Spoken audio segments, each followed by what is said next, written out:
today, Britt Matthews, and this is going to be an exciting venture. You're going to learn all about her entrepreneurial journey, but we want to welcome you. We have people from our community here. We have students from Bay High. We have students from Florida State University, from Gulf Coast, from the FSU Collegiate School, and we are excited to have you here. You're going to get to learn about entrepreneurship while you're here. And I know some of you already got a tour of the school, and if afterwards you want to stay over and talk with me about entrepreneurship, I'd be happy to speak with you as well, okay? So without further ado, I hope you guys have gotten something to eat. If you're still hungry, it looks like there's still some food over there. You're welcome to get up and grab something else. But we're going to get started. And at the end, I'm going to try to leave a few minutes at the end for questions. I know some of the entrepreneurship students at FSU have some questions they'll want to ask Britt. And if anybody else has questions too, we'll just make sure the mic can get over to your hand as well. So without further ado, let's get started. Britt, welcome. Thank you so much for having me, Brian. Yeah, we are glad to have you. And this is kind of a rare time. This would actually be the first time this happened. So I interviewed your mom up here a couple of years ago. No pressure. And she told me, she's like, you have got to get Britt here. So I'm so glad I was able to work that out. So welcome. Thank you for having me. So this is going to be this is also a podcast on YouTube, and we want to make sure we speak clearly into the mics and stuff. Yes, and Mother told me I can't embarrass her and use any foul language. We don't edit anything. There's no edits here. So whatever we say that's classy, forever on the internet, right? Be classy for our youth. That's right. That's right. Well, okay. So take us back. Okay. I know your mom had the entrepreneurial bug in life. That came to her at a certain point, and she had a ton of tenacity and was able to make a lot of things happen. She shared that story, and that's actually, if you have not listened to that, that's on our podcast page too. Is well worth listening to. That's Karen Smith. So, but tell us about did you have an entrepreneurial bug early in life, or tell us about some of that? I believe so. I watched my mom hustle as a single mother with multiple jobs at any given time, and her grit and persistence was just undeniable. But we didn't grow up with a lot. We learned that. We learned about that. Was it a $500 car or something? Yeah. Yep. A lot of car breakdowns, a lot of getting the utilities taken off, a lot of Goodwill clothes, and being hungry at school. And I would steal snacks sometimes if I went to a friend's house. Like, we had friends that would go to Sam's Club and get the bulk pack of granola bars and stuff. Yeah, that was awesome. But I just had this belief that if you worked hard enough, everything was going to be okay. So I hustled. I started babysitting. I think that was probably the first thing. I did a lot of side jobs when I was younger, whether it's cleaning houses or babysitting. And I think at one point in time, I got a couple babysitting jobs for friends and then asked for a cut. So you were fine. You were placing babysitters with homes. Yes, I did that with a couple times. Yeah. And that kind of started that. Well, and then my first business venture, I was 21 years old. I bought a franchise dance studio. That's right. The ballroom dancing? Was it? Okay. I bought a Fred Astaire. Tell us about that. Oh, dear. Let's see. I originally went to school for musical theater. I did not graduate, unfortunately. Okay. I discovered by accident that I really loved ballroom dancing. In fact, I don't even remember. I think what happened is I had moved to Nashville, Tennessee to pursue music with a name of my mother's friend from high school. Was going to crash on somebody's couch, fit just enough in my car, didn't have a whole lot of plans, got a job waiting tables. And then I saw an ad for teaching ballroom dancing. And my thought process was, whenever I had done auditions in the past, dancing was my weakness. I always did well on the analogs, and I did well in music, but dancing was kind of literally they said to me one time, your dancing was awful, but you're really cute, so we're going to push you on. I was like, cool, I'll take it. I'll take the pity advancement. So my thought process at that time, I think I was 19, was, okay, well, I'll do this, and this will help me get confidence. I'll do something new. I'll get better at dancing. And this will give me a new facet to my abilities. And then I fell in love with it. And then kind of one thing turned into another, and I had an opportunity to buy a franchise a couple years later in South Florida. Okay, so you went from Nashville to South Florida? Yeah, and I don't know, I don't even know how to describe it. I just caught a bug, and I thought this was really cool. I became in love with how I saw people grow right in front of my eyes. I loved working with my young folks. My teenagers were a blast. And I loved working with my older clientele and my couples. Those were my 3 demographics that were the most fun. And it was there that I saw the dichotomy of what the body says and what the mouth and the brain does. So someone might come in and tell me they're fine, but as I took them into dance hold, I could feel their heartbeat. You know, I could feel their pulse. I could feel the tension in their skin, and they were very much not fine. And so one of my favorite quotes by Martha Graham is, "The body never lies." And that theme of understanding the power of the body and the nervous system has kind of worked its way throughout my life. And it's working its way throughout my life now too, but that was the beginning of it. It's awesome. So where in South Florida did you do the all? So I started in Fort Myers. I didn't have a car. I think my mother and my stepfather drove me down. I was forced to get a cell phone so that my boss at the time could get a hold of me before I bought a studio, because at that time I was just teaching. The studio that I ended up purchasing was in Daytona Beach. Yeah. I remember when right before my wife and I got married, we realized we were going to have to dance, and I'm not a dancer. I'm still not a dancer, right? But we went to the Fred Astaire. We went to a Fred Astaire franchise, I guess it was, and we learned how to dance. I can't say we learned how to dance. We got by. And right? hey, that counts. Yeah. And you probably got to know each other more during that process, and there's something to be said about that. Yep. We don't. Neither one of us pushes either to dance. We know that about each other now. It's okay. But I don't think I've ever announced that before. That's You're safe, Brian. You're amongst friends. Yep. And it's on the internet. Okay. Right? It's on the internet. Yep. Okay. So you got this franchise. Was it making money? Were you enjoying that? Oh gosh, it was so rough. And at the beginning, I had no earthly idea what I was doing. And that's when we learn, you guys, I had read, which every single person in this room should read if they haven't, Rich Dad, Poor Dad by Robert Kiyosaki, when I was around that age, around 19. In fact, someone gave that to me, you guys. A first date gave it to me. He never asked me out again, but I consider it success because he gave me that book and it really changed my life. He gave you that book on your first date? Well, it was after. Like, we had a date, and then he brought it by my dance studio and said, "I think you would really appreciate this." That's awesome. Yeah. I love that book.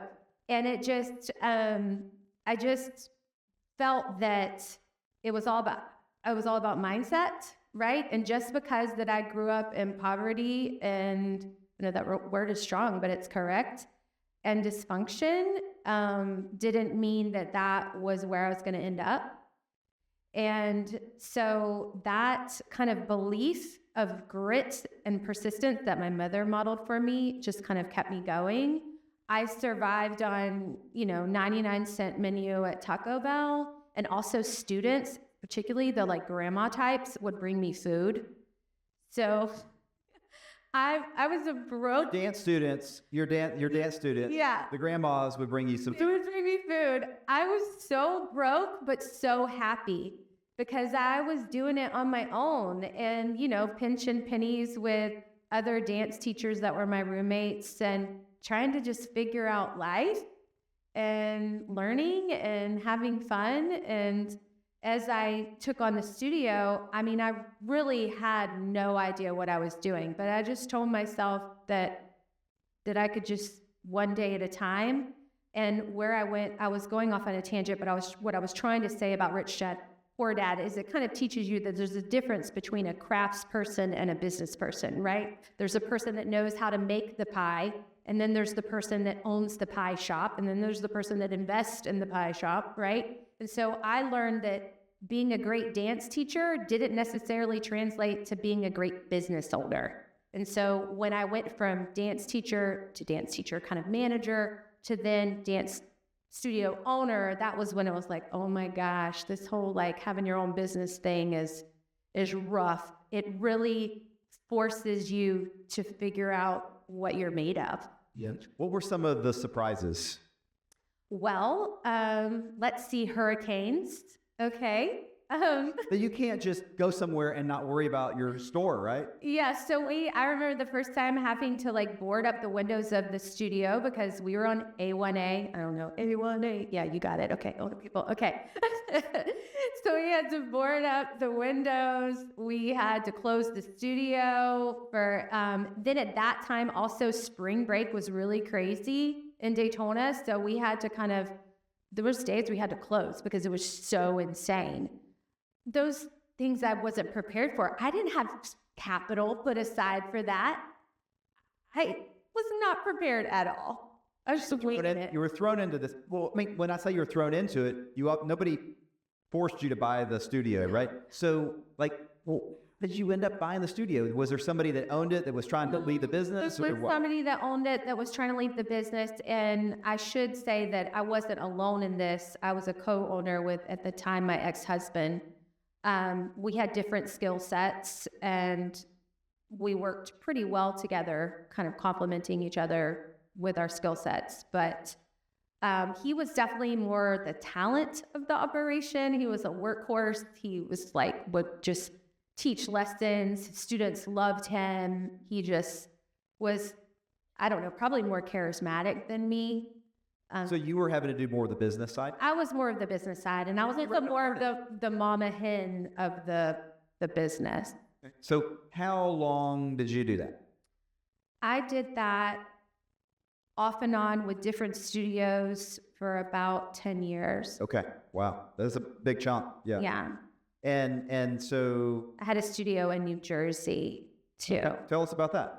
How did you get up there? Well, being a part of a franchise, the benefit, and I'd like to say this to people, I really think there's a lot of benefit to doing a franchise when you're new to running a business, because they have, they've had lawyers that thought of everything. They have systems to kind of give you a roadmap. And I found that very, very beneficial. So depending on your journey, that's something to consider, but because of that, we had an opportunity in my late 20s where there was an opening in central New Jersey.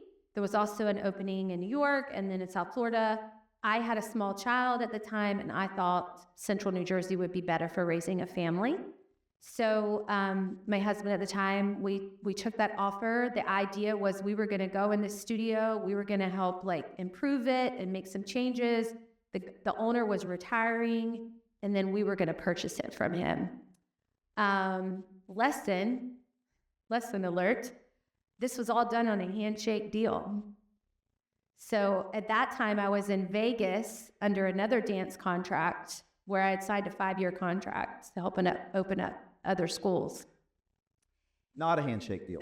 That was not a handshake deal. That was on paper. Okay. So actually, this is kind of an interesting lesson. It's multiple because that was on paper and it didn't work out. So, but I did a handshake deal. My ex-husband and I did a handshake deal. And the owner kind of decided that he didn't really want to sell anymore. Because what happened is we turned, in a year, $100,000 of sales into almost $1 million in sales in 1 year. And I guess he was like, oh, well, maybe I'll stick around for a little bit longer. So that was kind of okay. But guess what? I ended up finding another location and building my own studio out. Out in New Jersey? Yeah, just in a different location. When he changed his mind, I was like, well, I'm not moving. I don't know how many miles it is from Las Vegas to Monmouth County, New Jersey, but I was like, oh, hell no. We're going to regroup. So were there any red flags maybe before he gave you the, we're not going to sell? Were there any red flags that as you're looking back on it that you could say, I could go back and tell myself, yes, pay attention to that? What were some of those? When you're engaging, I think, with people in business and just in real life, if their actions do not match their words, that's not integrity. And that's your warning system. And I think what happens is our body knows, but then our brain talks us out of it, right? Because our brain goes, no, they wouldn't do that. No, I'm sure there's an explanation for that. So what happened is in the conversations, of me wanting to have a plan, having a plan of execution of how are we going to do this transition of ownership? When are we going to start telling staff? When are we going to start doing these things? All of those things kept getting prolonged. And there was this sense of procrastination and not a sense of urgency. And if I had looked at those signals then, I would have known. Yeah. I know in my business, I'm a home building company, and there's a saying is the people you shouldn't do business with will scream at you, don't do business with me. And if you're listening, you can hear that. But so oftentimes we have this cognitive bias that we're like, oh, we just want this to work out and it's all going to be fine. But we're kind of lying to ourselves. Right? It's that Maya Angelou quote, when people show you who they are, believe them. Yeah. I have to tell myself that, I feel like daily. Yeah. Okay. So you've got a successful business up in New Jersey, right? This is your own. Mm-hmm. And how's that going? And then it's going well. Okay. I'm about 3 years in. I've almost paid my loan off.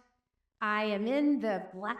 I'm not so worried about, oh my gosh, how we're going to make payroll now.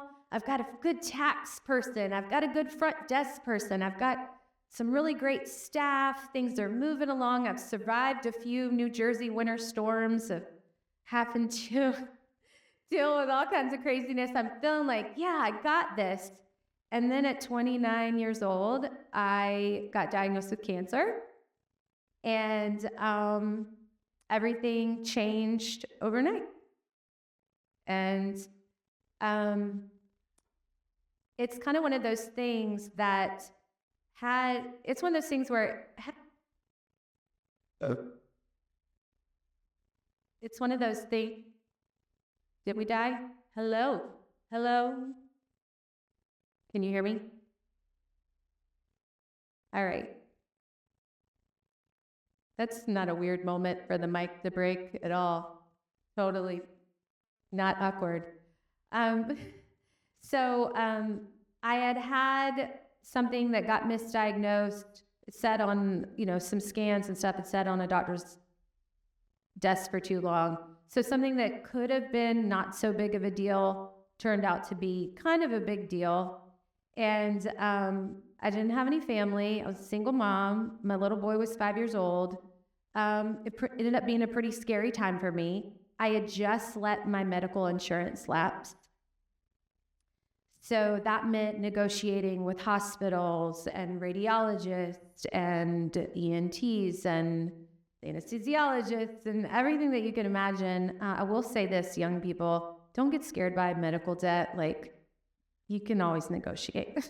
You can get, and so I had to get treatment, and I lost my studio. And I spoke to my mom, and she said, baby, why don't you come home? And she knows I love a good challenge, and she knows I love a good startup.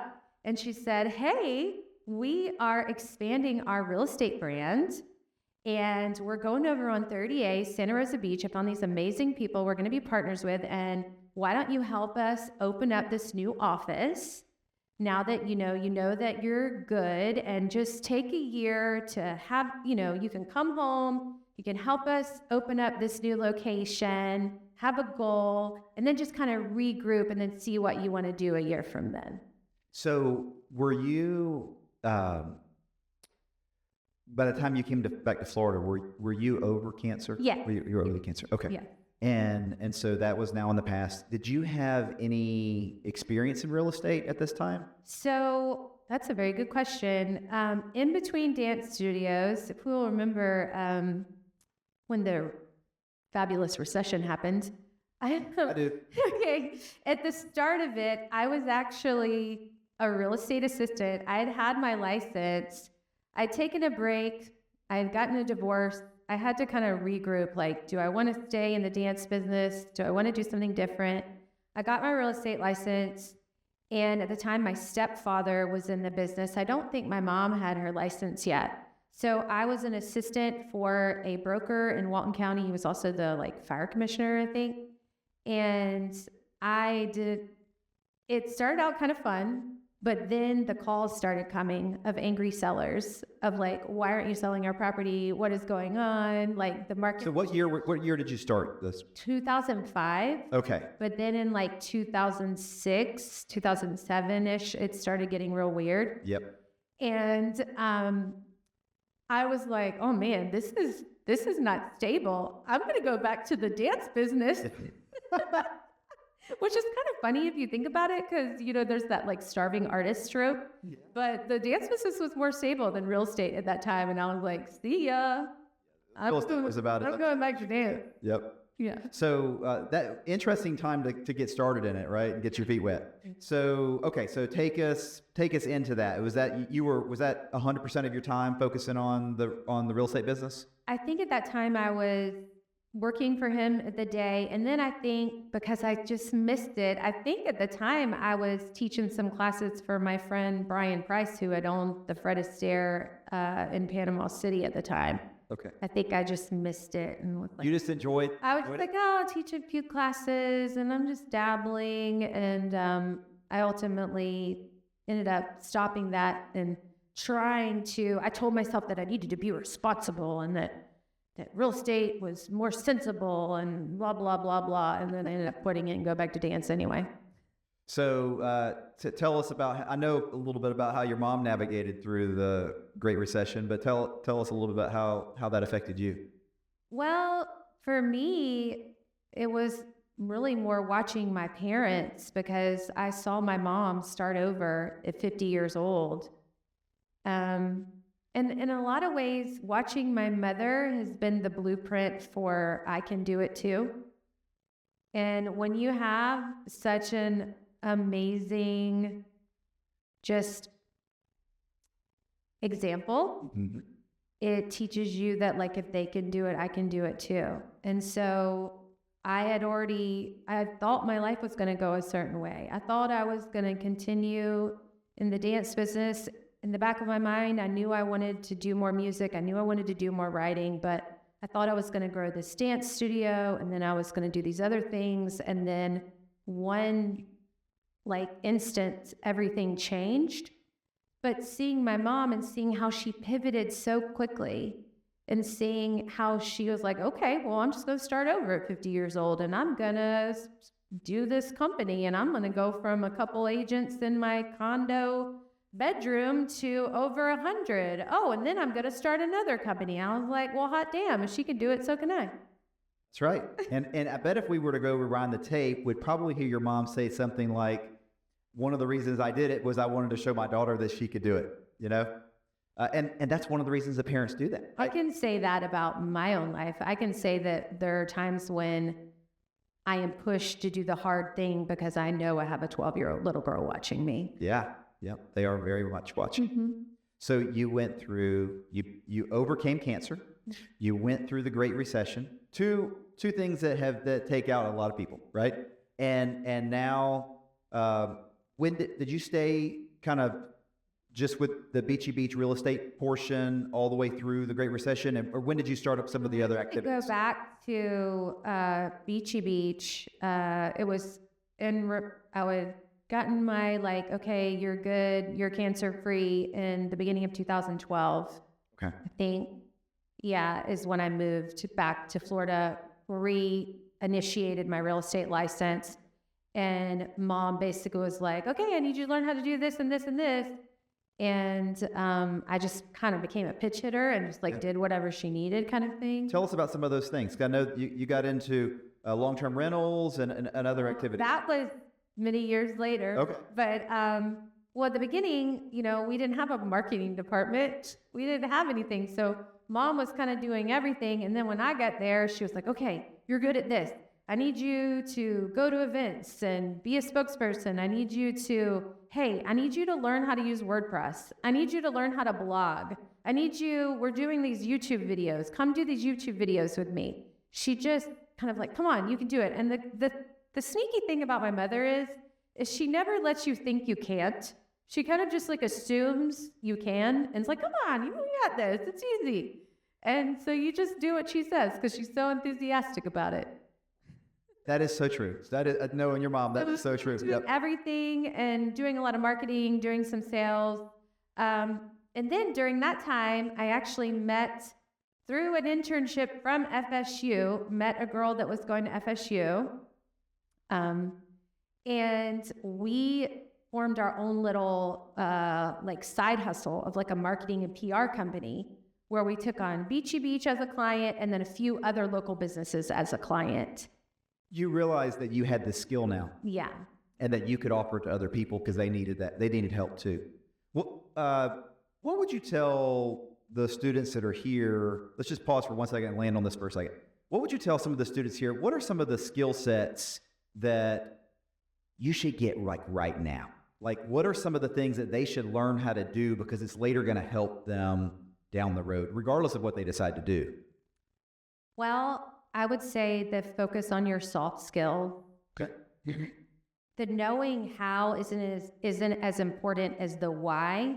So I think the things that, at least in my study of what I think makes people successful, is having an openness of mind and flexibility, having the ability to pivot and be flexible. The benefit I saw of watching a small business owner is they didn't have a board of directors to answer to. So she got a chance to be very nimble when things happened. Constantly investing in yourself and working on yourself. Don't let other people decide your worth and your value. Anytime I started a new job or a new business, I sought out to make myself indispensable. Give us some examples of how do you do that? How would they do that now?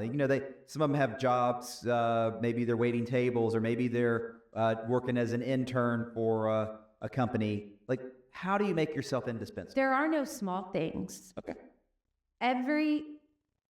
How you do anything is how you do everything. So at 14, when I'm working at the carousel grocery, bagging groceries and stuff, I have an option. When it's slow in that store, do I sit behind the cash register and look at a magazine, or do I look for things to do? Well, I looked for things to do because that's how I was wired. And guess what? My bosses took notice. And it's actually kind of funny. At the time, like the next summer, or maybe a summer or 2 summers later, I worked with my high school boyfriend. And I found out by accident that I made more than him because he saw our checks. And his dad at the time was like, well, yeah, Brittany has more experience than you. And I just remember feeling like, oh man, I felt pretty good about myself. But yeah, like whatever you do, you got to go after it, right? Like if you're going to sweep the floor, then you be the best floor sweeper there is, kind of thing. Somebody said that, but I don't know who it is. Is it Booker T. Washington, Mama? Yeah. And so that's just the mindset that I had. Did you read, or as a child, did you read a lot? Okay, I had a feeling. Yeah. Yeah, I have the same ravenous desire to learn and to read as my mother did, and she was a big part of that. I read anything that I could get my hands on. I read a lot of things that I shouldn't have read. As a second grader, my uncle would leave his Stephen King and Dean Koontz and all kinds of books around. It's probably why I can't watch scary movies now. I read a lot of the stuff that my mom exposed me to, so Zig Ziglar and Napoleon Hill and Max Lucado and Mama, who's the other one that we love? John Maxwell. Failing Forward. Oh my gosh, that was the big part of I read that a lot at the beginning of businesses, and I actually used the workbook to help me train dance teachers. That's awesome. Yeah. That's awesome. So having an insatiable desire to read and read quality books, you would... That's how you learn. Like there is no excuse, I think. There's no like, oh, well, I can't improve myself. If you have access to a library, you can improve yourself. And now, oh my gosh, it's on my phone, right? It's everything. And not only could I learn and make myself better, I could also escape. Mm-hmm. I could also go somewhere else when I needed to. Okay, there you go. Well, I know you didn't stay put in just doing one thing. You kept kind of expanding your territory, right? Why? Like, I don't know, maybe because I get bored. Really? First of all, I think everything is everything, right? I say I'm a multi-passionate entrepreneur. I stole that from Marie Forleo, I think. Okay. She wrote a book called Everything is Figure-Outable. It's really good, FYI. Everything is everything. I don't know, I just see the connection in everything. So I think one thing helps another, and I chase discomfort. Okay. I chase growth. So I think that's part of that. Well, tell us about some of the other entrepreneurial ventures that you've gotten involved with. So a few years ago, I went to my mom, and, the Hurricane Michael had happened. I was really touched and impacted by what I saw happening in our community. And a lot of my friends that I went to school with were like virtually homeless overnight.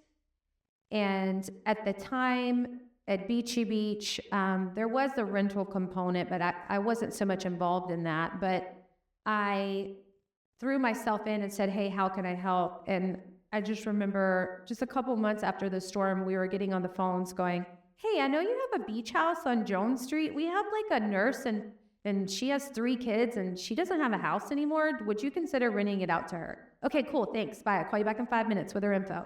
And we were just doing all of this. And then I just felt like just really convicted, like, okay, there's a need for this. I also felt that renters are treated like crap. They're just really not treated very well. And that really irked me. And I heard their voice change over the phone. And sometimes when I spoke to them, it wasn't because I had an opportunity, a place for them to live, where they felt relief. Sometimes they just needed to be heard. And they were going through a hard time, and they were like having to sleep in their car, or they're camping in an RV or whatever. And just the need to be heard. And I thought, oh my gosh, like there's dignity in that. And that could be a way I could serve. And that just kind of stuck with me. And then I saw the market changing and thought, okay, this market is changing. We need to have a plan. And so went to Tell us a little bit more about what you saw in the market. Well, things were slowing down. So I guess, was it like maybe the summer of 22 where the interest rates changed? So, things were really low for a while. We got so used to a 3% mortgage. Yeah, Florida was like the hot girl at prom for a while, okay? We were open. Everybody wanted to date her. Everybody wanted to buy a beach house. Everyone wanted to move to Florida. Like, we were it.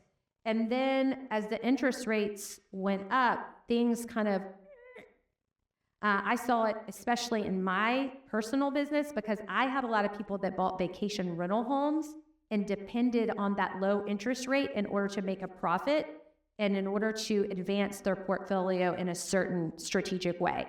So I really kind of lost all those people almost overnight when the interest rates changed.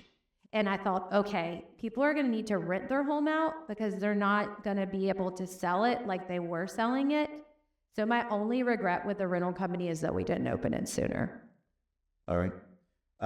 Okay, so you touched on some of the other activities. It was something inside of you. You saw that renters were not treated well. And when did you start some of the creative writing and aspirations that you did? So again, is this all tied? It's kind of all tied together. So the hurricane happened. I think that was the pivotal moment. In 18, I had a lot of loss happen. My sister-in-law died. My youngest brother was MIA.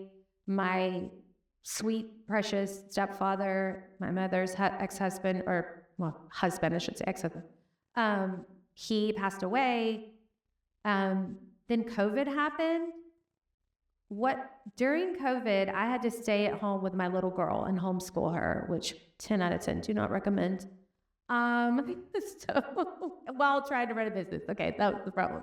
Okay, so I got involved in this writing group with a girlfriend of mine that I had met through when I was doing marketing and PR. And she now is teaching at University of Alabama, but I had met her through UWF and a PR group. And she was doing this online writing group. And we would meet together online, virtually, through like Zoom or something. We'd meet for like 1 hour once a week, and she would just do these random prompts, and then we'd just write. And we would share what's going on in our life. You know, maybe we would share what we wrote, maybe we would share things we have going on, and it kind of became this like therapy kind of thing. And then at that same time, I picked up a book that had been in my possession. This is another good book that I think everybody should read. That had been in my possession for years upon years upon years, and I never picked it up until 2020. And that book was The Artist's Way by Julia Cameron. And it changed my world. It changed my world. And I learned that what we were doing in this writing group, we were engaging in creative recovery. We were using writing and self-expression to help us recover spiritually and work on ourselves and express ourselves. And while I had journaled my entire life and knew the value of it, suddenly it became very apparent that, wow, this is really powerful. And I kept doing it. And then eventually I started doing it for others. And then eventually I took some of those writings from that online group and I said, okay, if not now, then when? And I put out my first book of poetry when I was like 40. Oh, that's awesome. That is awesome. I talked to you ahead of time about this. And one, I'm going to ask you to read something in a moment, okay?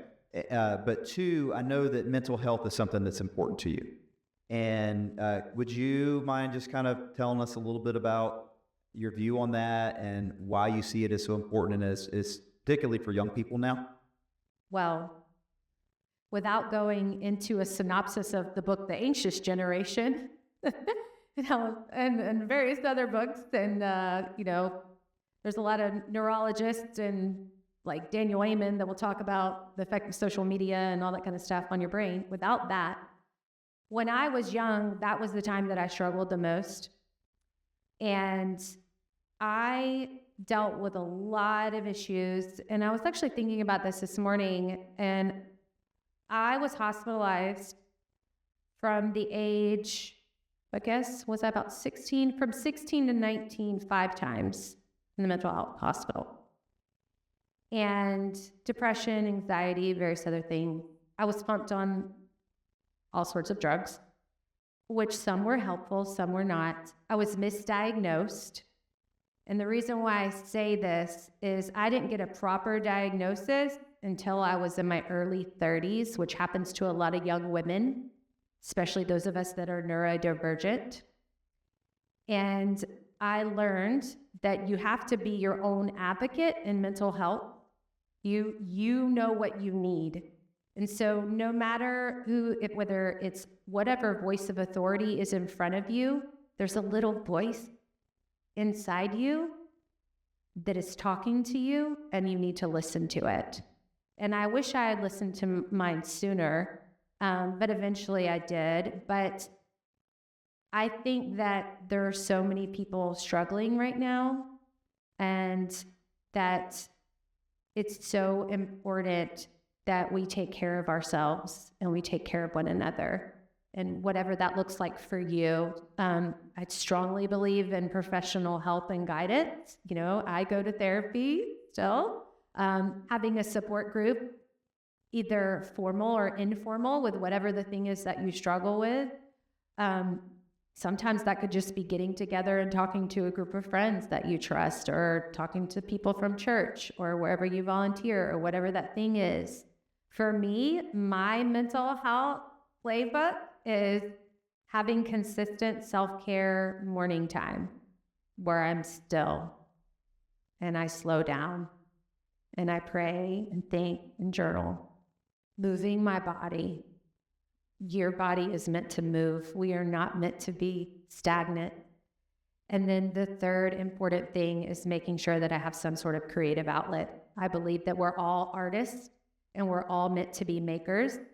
And our God is a God of creation, and we are creators too.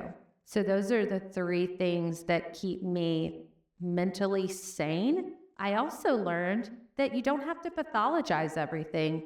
The things that we think are illness, I mean, look at the DSM-V. Oh my gosh, how much that's changed over the years. The things that we think are illness, sometimes are just being a human. You know, sometimes it's okay to be depressed, sad, angry, lonely, tired. It doesn't mean that you're going to be committed next week. It just means that you're a human. And that's good in the age of robots. I would agree that we need to double down on our humanness. Awesome. So you called it creative recovery? Yes. And is that poetry to you? It is creative recovery to me. So I'm going to borrow from a quote from Liz Gilbert, who wrote Eat, Pray, Love, amongst other books. She says that creativity is any time we choose curiosity over fear. So for me, yes, poetry was often a way for creative recovery, but any writing, just in general for me. Well, would now be a good time for you? Sure. Would you like to read? Sure. So I thought about this. She's an author too, by the way, guys, and she actually has 2 of her books up here, and she has some other fun stuff for you guys that would like to check it out. There's some stickers and little hearts and things like that over there. But I gave her a heads up, and I said, "Would you pick something that you would consider reading to us?" And so this is good. This is going to be good. So this is one of my favorites because it's kind of whimsical, and it's called "I Would Like To," and I would like to do 6 impossible things before breakfast and high five everyone who understood this. I would like to dissolve the world's angst on my lobster telephone and always have Gibran whispering in my home.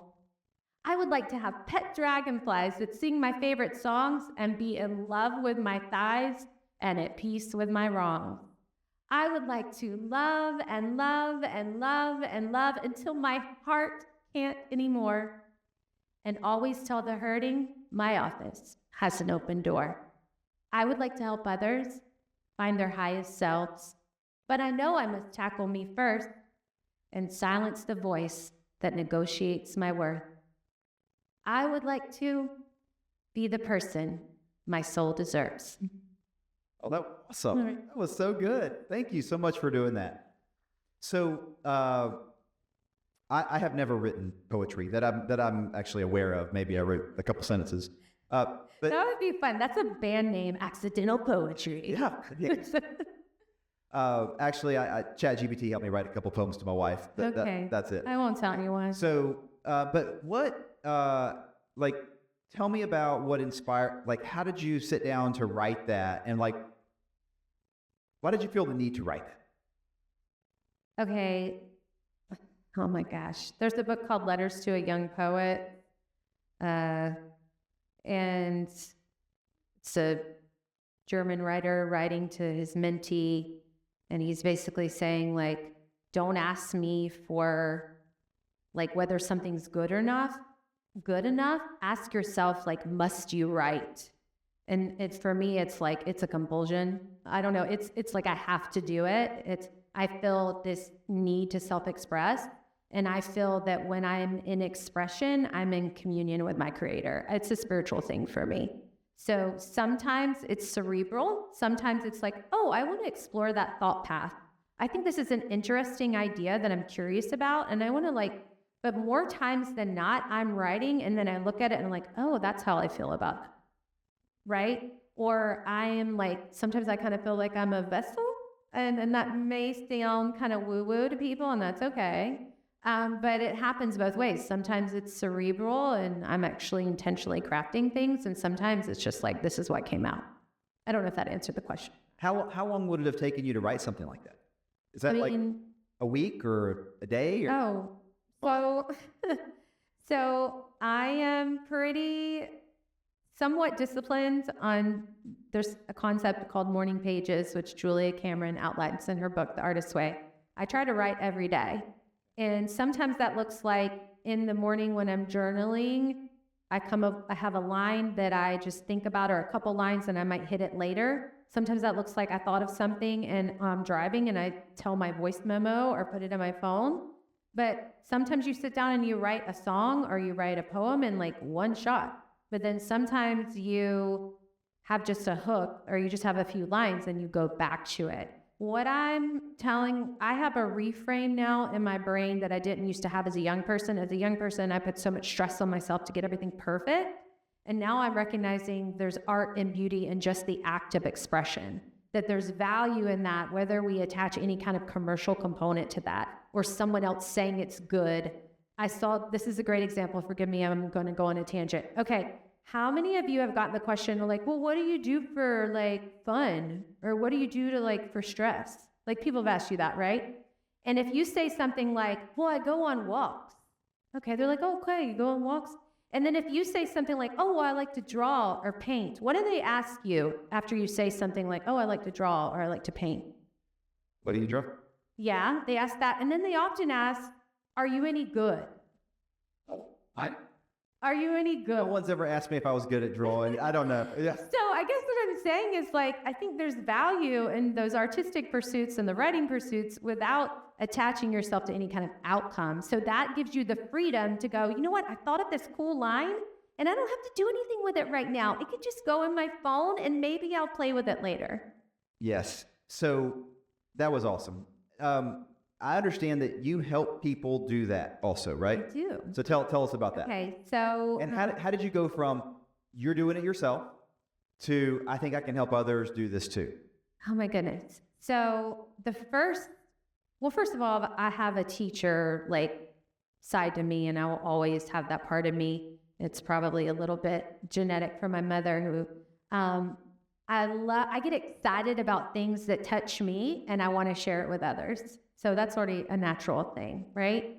But I had just published the first version of the first poetry book, and my mom's friend had a daughter that was doing this like wellness workshop type thing, and it was like a retreat. And she basically was like, hey, I really think you should come and teach like this, like a writing class, like do some recovery exercises for women that are just looking for wellness and reconnecting to themselves. And based on your poetry, I just think this would be a really good fit. And I don't have a whole lot of money to pay you, but I can go ahead and like tell you I'll pay XYZ so many copies of your book. And so that's what she did. And I did that. And I had kind of mirrored my style around Julia's approach of there's no such thing as a magic teacher, that you're kind of a facilitator, right? And helping people get to their own conclusion. And these really cool things happened when we did the prompts, and these people were emoting and expressing themselves, and there was these just really magical, vulnerable moments of humanity. And like my whole body just like felt electric. You know, I just felt like, oh my gosh, something beautiful is happening. I don't know what's happening, but I know it's something beautiful. And I know that I want to feel this again. And then a few years later, my mom and I went to New Mexico for a writing retreat, and we got to learn from Julia Cameron. I was like this far away from her. And we had a couple intensives with her and a few other people we admired. And I thought, she's well in her 70s. And she really kind of coined the term creative recovery. And I thought, oh my gosh, I want to do that. Again, didn't really do a whole lot with it. This was like 22, 23, I guess. And then in just like the last year or so, I'd been convicted. One of my like affirmations in the morning is I create beautiful things that make people feel heard and seen. And so that could be an artistic thing, or that could be just a beautiful moment of like authenticity, right? And I thought, like, people are starving for an outlet, a safe outlet for expression. And I thought, okay, I'm not going to wait around for this. I'm just going to do it. So once a month, I have a free community writing night. The next one is March 24th. You're welcome to come. I would love to have you. That will be at the Beachy Beach Town Office, 213 Harrison Avenue. Come see me after if you have questions about that. If you have a minute, I don't know. You may have to get to somewhere. If they can't make it to then, how do they find out when future ones? So if you follow me on social, it's at Britt Matthews Writer, all across every social, or you could go to my website, which is brittmatthews.com, and I have events on that. That's probably the easiest thing, brittmatthews.com. It's on the events. But so we do prompts. Anybody can come. You don't have to have any writing ability. You don't have to think of yourself as a writer. You don't have to share if you don't want to. It's very low pressure. None of the prompts are longer than 5 minutes. There are no grammar police. Nobody's grading you. It's like no pressure. Very interesting. I've never heard of doing anything like that before. That's it. I'm wondering, like, thinking, is that like a date night or something? Would I take my wife to something like that? I don't know. You could. If You could. I mean, I will say it's been more female oriented. So guys, we need you. I need more. Well, so I would definitely get points for that. Yeah, you definitely would get points for that. But like, just for example, we'll do random things. So I might, okay, one of y'all just yell out stop, okay? Okay. Hit was the word I got. Okay, somebody else yell out stop. Not. Okay, somebody else yell out stop. Hit, not, and saved. So that's an example of like just a random thing. I'll take a book, I'll get somebody in the crowd to say stop. So our 3 words are hit, not, and saved. And I would say, okay, we've got 4 minutes. Whatever comes to your brain, those are the words you're using. There are no rules. And those are the kind of things we do. I mean, I've never done anything like that before, but it sounds engaging, and I think I would like it. People end up liking it, and the greatest pride that I have are people that didn't think they would like it, or people that don't view themselves as creatives or don't view themselves as writers, and they see that they have a unique voice and that they have something to say, and it's worth saying. And that makes my heart like grow 10 sizes. That's awesome. You know why you're here, yeah. right? Yeah. Okay, so we cover real estate and dancing and writing and rentals. Is there anything else that you've got your fingers in right now or have had your fingers in that you want to talk about? So I started doing music again. Okay, yes. Yeah. We forgot about that. Yes, I know that, yes. Yeah, so I started doing that again, and... Tell us about your music. Oh, well, I grew up singing in church, and then in school in choirs and jazz choirs and things like that. Didn't do it as much when I was running my dance studios and stuff like that, then was raising children. I have a almost 22-year-old, he'll be 22, studying in New York, and then a 12-year-old. So I'm part of an acoustic duo right now, and we actually have a EP out on streaming platforms. You can check it out. It's called Side A by Red Sky River Band, and we will be back in the studio doing some acoustic stuff like in a week or two. Singer-songwriter, Americana, but I also have like some jazz stuff that I'm writing right now too. Are you playing around town? I do a little bit. I don't perform that much out because between real estate and momming and writing, I have to really be careful with my time. We probably are going to start doing more. I'll probably start putting more stuff out virtually as, until I get my business where I want it to be. But I think we're at like the Yard Bar March 21st, but you can find it on brittmatthews.com if you're interested. That is awesome. Well, in just a moment, I'm going to pass a mic out to the group here. But think back to I know actually from your story, you shared that 16 to 19 was a tough time. Okay, so let's go to 21. Let's go to 21. Okay, you're 21 years old. What advice would you want to go back and tell yourself? Like, what would you want to know all the things that you've been through now? What would you want to go back and tell yourself that would be helpful? Mindset is everything. There's a difference between pain and suffering. Pain is the physical component. Suffering is the meaning that you give it. There's so much power in the refrain. The things that are happening to you are not necessarily about you, and they don't define you. And the things that you think that matter don't matter. I would highly recommend, as a writing exercise, writing a letter to your younger self. It's very therapeutic, but, or if you're at this stage, writing to yourself older, as if you've already done the thing. But mindset is probably the biggest thing. And also the things that you think are important. I stressed myself out. At 15, I had a 4.375 GPA, you guys, because I had weighted classes. And overachiever, burnt myself out by the time I got to college. All these things that I thought that mattered, like having a perfect grade doesn't matter. The meaning that you give it matters. And I think that, and I would also go back to my younger self, and I would just say, like, you have time. There's time, you know? Yeah. What are some of the things you want to do in the next 10 and 20 years? Do you think about goals like that, far out? Okay. So tell me, what are some of the things that in 7 years, I want to sell my rental company. Okay. My goal was every year and a half to put out a new poetry book. I'm a little behind right now. I want to keep making music. I want to, in 10 years, have a little mountain home where I go and be quiet and write, and then have a really cool studio space where I can have workshops and do creative recovery stuff with other people.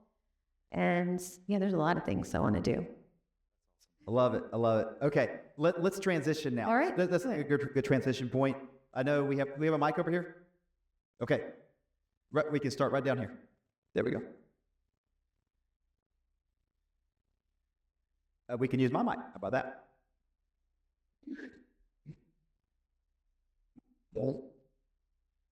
All right, so I know you said you do a lot of work with your mom. So how do y'all coexist in the business world? Because I own a restaurant, or my mom owns a restaurant, but I work in there. Thoughts and prayers.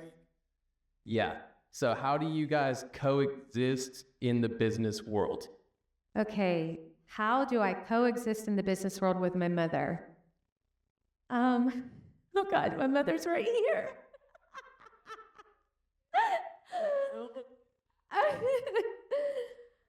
It is a great question. I don't know, one day at a time. I'm lucky, you guys. My mom is not like any other mom, okay? So she's amazing. And I think I just got lucky. But yeah, sometimes we want to kill each other. I mean, well, that might not be accurate, at least not now. Now we're pretty great with one another. But I will say, at one point in time, I was living with her and working with her. And my mom is a recovering workaholic. Yeah, he's shaking his head like, oh my gosh. So it would be like 10 o'clock at night, 11 o'clock at night. And she'd be like, hey, did you see that email that went through? Hey, what do you think about this idea? And what do you think about this? And you know what? I really think we need to start doing this with our agents and blah, blah, blah. And I'm like, oh my God, Mom, it's 10:30 at night. Like, turn it off. I cannot do this. I'm going to be a crazy person. So, that I learned that you can't share everything. There should be spaces in your togetherness. Okay. Yeah. So you did that marketing. You worked with marketing clients for a while. Can you tell us some of the marketing tactics you use in all of your businesses right now? Absolutely. So we have a service first mentality. So everything's values based, or we attempt to. So that means not endorsing things I don't believe in. That means what I like to call cause marketing. That means putting your heart, your sweat, your money into things you believe in. So I feel like your customers should know what your values are because they see you around town volunteering. They see you supporting certain things. They hear about you giving to certain things in a way that your actions are matching your values, in a way that they go, ooh, I want to do business with someone like that. And I think that's the biggest thing. Like, it has to start here. You can have all the fancy marketing in the world, but like, if there's not integrity in the person operating the business, then it's kind of pointless. Hi. Sarah, I'm trying to think of the best way to ask this question. I guess you talked about seeking discomfort, but you also talked about maybe some perfectionism in terms of like setting high goals. Like you said, when you were younger, your GPA. And I feel like I'm the same way a lot. So how do you balance the discomfort of entrepreneurship, but balancing that with perfectionism? So you're familiar with Pareto's principle? I'm not. Okay, so 80-20, right? So just look that up for later. But my mom taught me that if I'm not really great at something, or I can't do it with 80% less resources or 80% better than someone, then I need to delegate it, right? And so I changed from this mentality of thinking that things had to be perfect to good is good enough. And that's what got me through the first book. And guess what? There were tons of errors, typos, whatever. I ended up getting a divorce, had to change the name on the second edition, like the whole deal, right? But good is good enough. And guess what happens? When you think good is good enough, you get more reps in. And then over time, by not being obsessed with quality every single time, the quantity improves the quality over time. But good is good enough has been my lifeline. Thank you. You're welcome. Hello. It sounds like, well, not sounds like, you have a lot going on. Yes. You do a lot of different things. So I'm curious how you prioritize your schedule, and what comes first. How do you break it up into different chunks, I guess? Well, I wish I had a more, I don't know, figuring that out. But I will say that, some of it is just practicality of like I have business hours of my main gigs. And then I look at my calendar. You have to plan ahead. I think for me, I live by my schedule. Like if you don't send me a calendar invite, it's not happening. And even then I'm going to have to set like 3 alarms on my phone. But I, at the head of the month, kind of decide, or quarter or whatever, like I had a plan for each quarter of how much time I was going to spend for certain things. I only do so many music gigs a month. I only have so much time set aside for writing every month. I have so much time set aside for my rental company and making sure that I don't work too much in the business, that I work on the business, meaning I'm more in the business operator hat and not in the doer hat. So I think at the end of the day, it's just making a decision, and I can't give you like I color code my schedule this way and orange means this, because you're going to find the system that works for you. But the heart of it all is just deciding and not it being proactive and not reactive. Thank you. Thank you. How you start your day. Would you elaborate on that a little bit? How you start the day in that sense? Yes. So goes your morning, so goes your day. I mean, there's so much stimuli coming your way. And the phones start ringing, children start needing you, employees, coworkers. I need quiet in the morning, and I start out journaling, just free writing. Well, okay, let's be real. I get my coffee first, okay? And then I sit down and I just free write. Whatever's in my head, I kind of just purge, just whatever's on my heart. And then I will write intentions for my day / affirmations. So things that I feel like I need to focus on, or things that I want to be true, so that I can kind of have the soundtrack of what I want in my head playing before the world throws their tapes at me, before the world throws their stuff at me, and can be curating what I'm going to be thinking about that day. And those change depending on what I'm working through in my life at the moment, what challenges are at my door. And then I also have like a little prayer book that my sweet stepdaddy gave me when I was probably about, 18. And I hold it and I just say, okay, God, show me what you want to show me today. And I just will go to a random page, and then I choose to believe that that's the message that I'm supposed to get. And I just kind of try to start my day with that in mind. I want to get this term right. Was it, you said you were a multi-passionate entrepreneur? Yes. Okay. I can relate to that. So many ideas, so many things I want to do. Is there anything do you have an idea or anything that may be separate from what you're doing now? I know you have a lot going on that maybe you haven't followed through on. Yes, I have many ideas.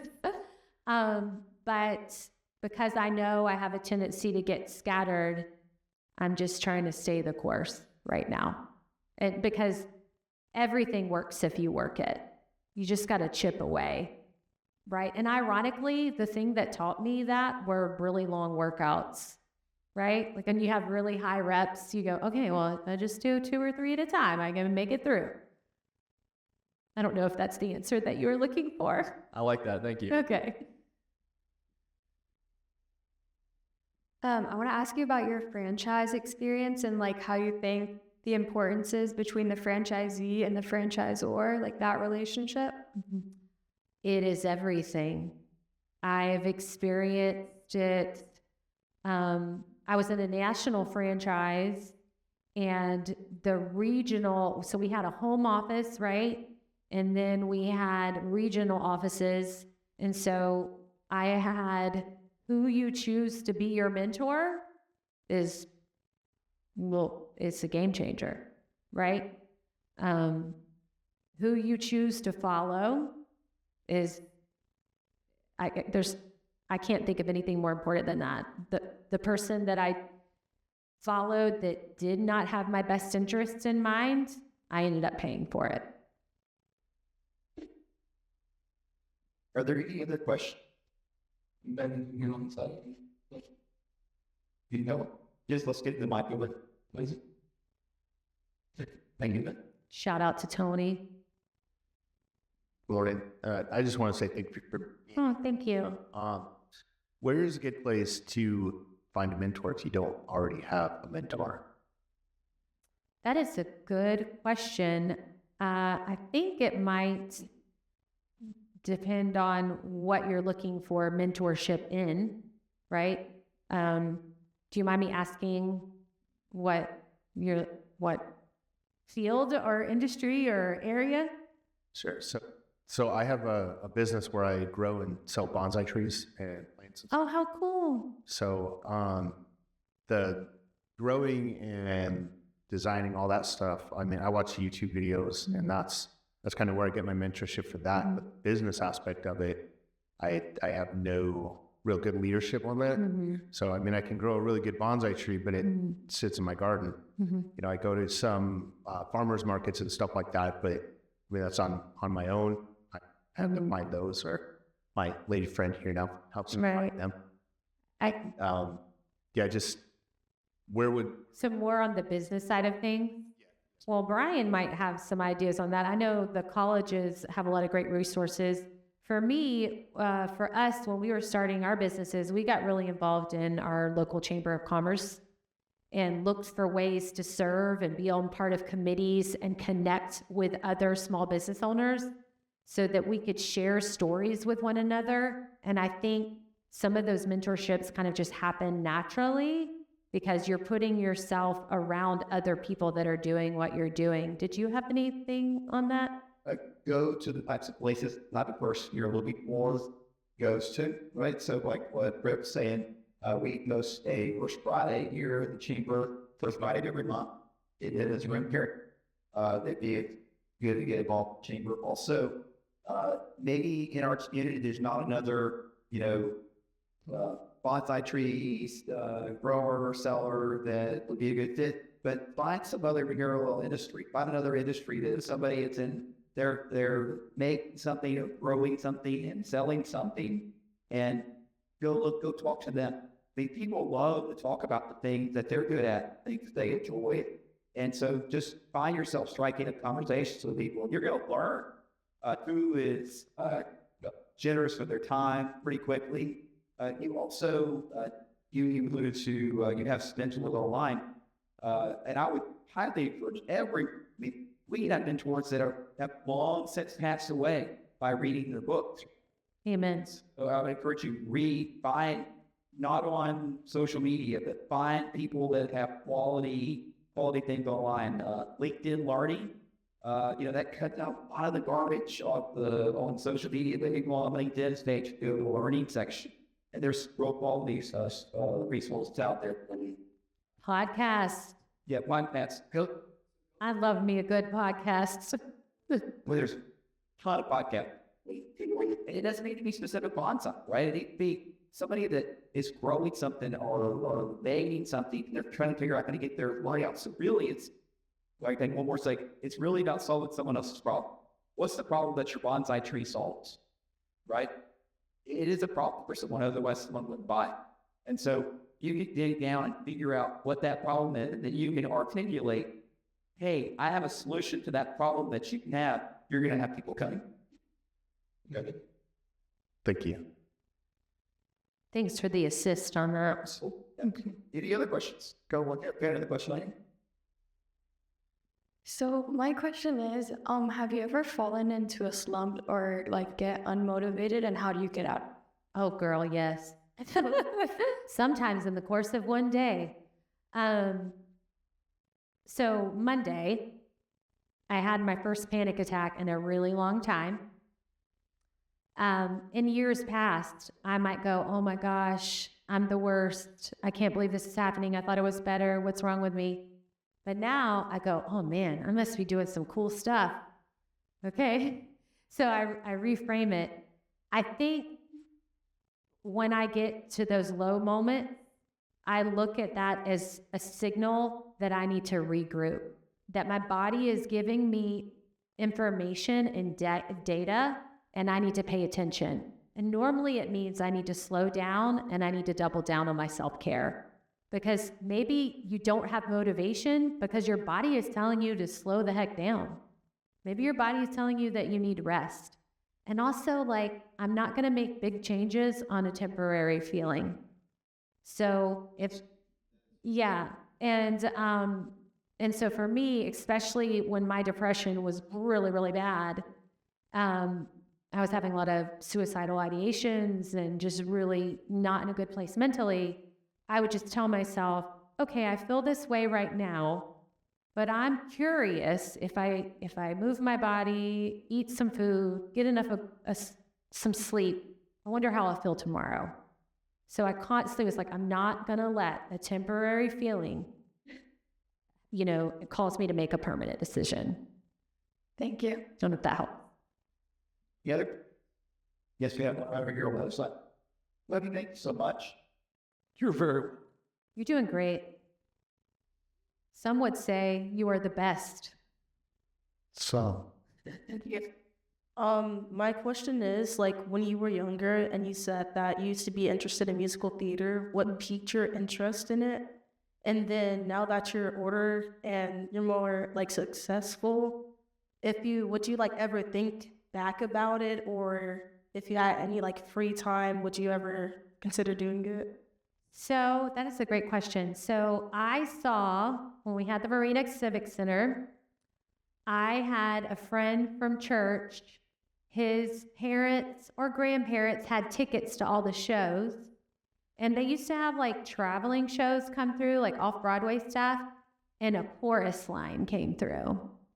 And I was about 9 or 10. I think 10. And now I'm like, oh my gosh, that was not appropriate for 10-year-olds. But, and I was mesmerized. And I was like, oh my gosh, that is the coolest thing ever. But at the time I was very, very shy.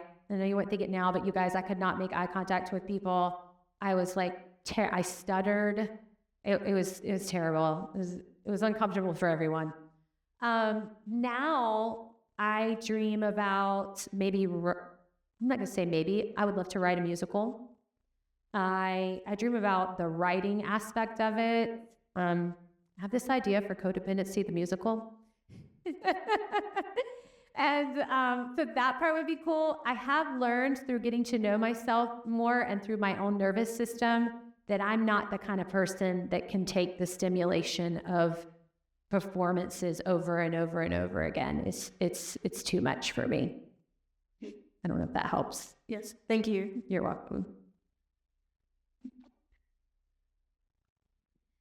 Hi, sorry, on like that similar note, did you have a favorite musical whenever you were in the musical theater? Like besides A Chorus Line? I loved Les Mis. I listened to that so much, the soundtrack, the CD, so much that I broke the CD. I would, when I wanted to like comfort myself, what is it, On My Own, right? And people might be screaming in my house. I would go in my room, I would turn all the lights off, and I would sing that to myself. And that was like my little reset. Okay, thank you so much. You're welcome. Hi. So I was just wondering that, like, if you believe that you were raised in a different environment and didn't have the same foundation that you did in what seems that you had a wonderful home, I mean, hard life, but, you know, life gets busy sometimes, so that's a side note. But do you believe that you would still have the same concept of motivation that you do today?